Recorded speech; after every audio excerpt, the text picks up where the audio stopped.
Salam sehat dan salam damai bagi kita semua. Perkenalkan, nama saya Erwin dari kota Surakarta. Saya akan membawakan renungan Lectio Divina Perikop Lukas bab 2 ayat 33 sampai dengan 35. Perjuangan iman Maria. Profesi sebagai seorang dokter, pengacara, guru maupun profesi lain membutuhkan tanggung jawab dan profesionalisme. Pasti banyak hambatan dan pertentangan yang akan dialami dan juga keberhasilannya akan didapat. Sebagai seorang dokter, saya pun beberapa kali merasakan hambatan dan pertentangan. Suka tidak suka, mau tidak mau, saya harus menerima dan menghadapi sebagai tanggung jawab profesi yang kita emban. Demikian pula perawan Maria sebagai Bunda Tuhan Yesus. Bunda Maria memahami dan mengalami bahwa anaknya dipanggil untuk menyelamatkan manusia, mewartakan kabar gembira tentang kerahiman Allah Bapa. Dalam kesadaran itu, Bunda Maria tidak sejak awal dapat mengira-ngira apa saja tanggung jawabnya yang dibebankan pada dirinya, lahir maupun batin. Dalam sejarah hidupnya itu, ia memang dipenuhi roh untuk mampu menanggung duka cita yang tidak terperi. Ia tabah. Dengan munculnya Sang Mesias, Allah dalam rupa manusia yang bernama Yesus sebagai tanda kerahiman Allah, orang dapat memahami munculnya Sang Mesias adalah suatu berkat dan bukti kasih Allah. Namun, orang dapat pula merasa tidak senang karenanya dan menentang dan menolaknya. Pertentangan penolakan itu berakhir dengan terjadinya wafat Yesus di Golgota. Itulah isi nubuat pada ayat 35. Kejadian ini menimbulkan duka cita yang tidak dapat terbayangkan oleh Maria. Ayat 35a. Pedang yang menembus jiwamu. Nubuat ini mengenai pedang diartikan tentang penderitaan pribadi yang akan dialami Maria, dan iman Maria bukan tanpa perjuangan. Demikian akan menjadi nyata apa yang ada di hati manusia. Ayat 35b.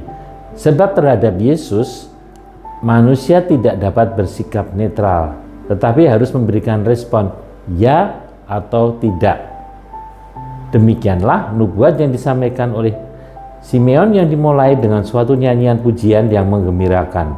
Lukas 2:29-32. Tetapi juga menambahkan perkataan yang sungguh dahsyat.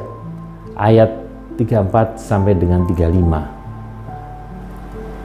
Bacaan Injil perikop ini mengisahkan kasih yang begitu besar dari seorang Maria. Ia dengan setia menyertai putranya sampai waktu penghabisan.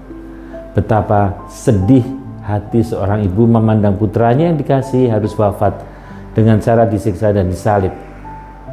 Suatu peristiwa yang mungkin tidak pernah terpikirkan, tetapi pada akhirnya harus ia menerima dan mengalaminya.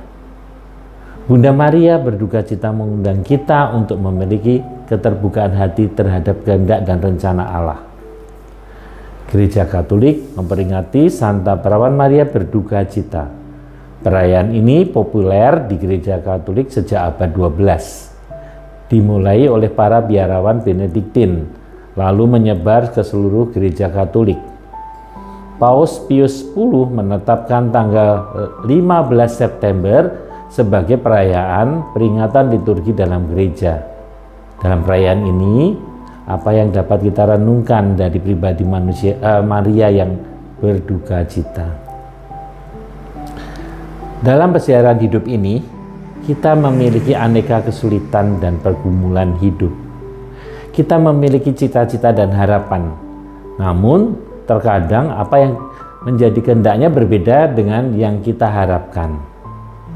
Mari kita berusaha supaya dapat menerima segala kesulitan, duka, kecemasan hidup dengan menyatukan dalam penderitaan Kristus.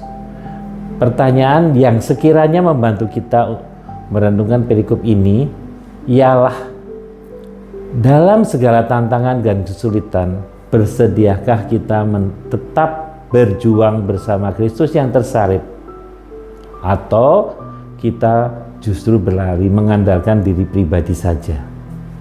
Semoga kita mampu meneladan Bunda Maria dalam setiap peristiwa dan keadaan. Quote Santo Franciscus de Sales, mari kita berpaling pada Bunda Maria sebagai anak-anaknya, menyerahkan diri dalam pelukannya, dalam kepercayaan diri yang sempurna. Mari kita belajar dari iman Maria dalam menghadapi persoalan hidup ini, dalam mengikuti jalan keselamatan Yesus. Sekian berkah dalam